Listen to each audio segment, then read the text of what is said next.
Good day, my name's Deane and I'm the head professional here at the Dubai Golf Academy based at the Emirates Golf Club and in association with Master Professional Peter Cowan.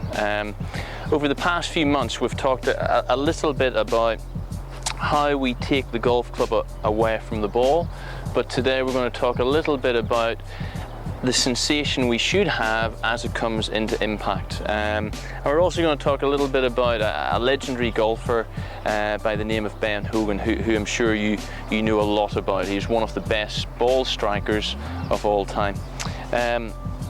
So in last month's edition we talked about, as we take the club away, there's a little bit of a hinging and cocking motion here in the back of the right wrist, and you'll see that the shaft angle was kind of 45 degrees kind of relative to the body, and then at impact we talked about getting this left hip opening and again getting that shaft coming down onto the ball in this 45 degree angle without any unnecessary rotation through the right arm.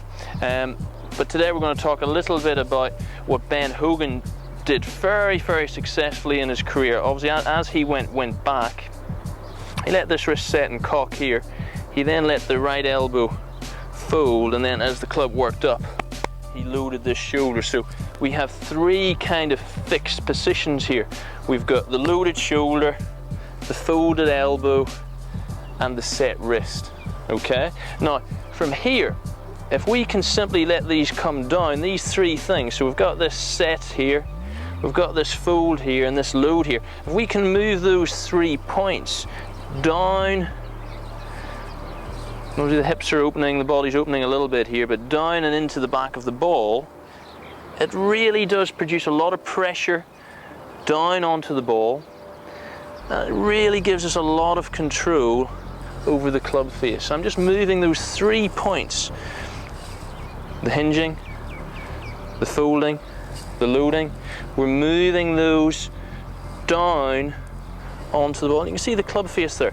It's coming down. There's no rotation in the forearm, so there's no closing of the club face. And obviously when this starts to straighten or rotate, the body springs up, you lose your spine angle, you lose your posture, you get this early extension, which a lot of people talk about. But if we can maintain that kind of hinging and cocking here, this folding and this loading in the shoulder, and move those three things as a unit, move those onto the back of the ball, it really does create very stable impact conditions and will help you produce a consistent flight. So the next time you go to the practice range, let's get yourself into the nice setup position and just feel as though, obviously, as you go back, that elbow folds, and try and feel as though you maintain that folded right elbow as you come into the ball. Let's give it a go. Let's hit a few shots here, see how it feels. Okay, let's come out nice and straight there. So I really feel as I've hit that shot, you can feel there's a lot of pressure down onto the ball. I could really sense as well, because I get a little bit of flexion and folding in this elbow and the shoulder working down, that I was going to put a lot of pressure on top of the ball and have a lot of control over the club face. I didn't feel there was any rotation or hitting with the hands. So a very simple swing thought, something you can work on, again, something you can come to the academy here. We can give you a little bit more information to help you with it, but certainly something which will help you with your game.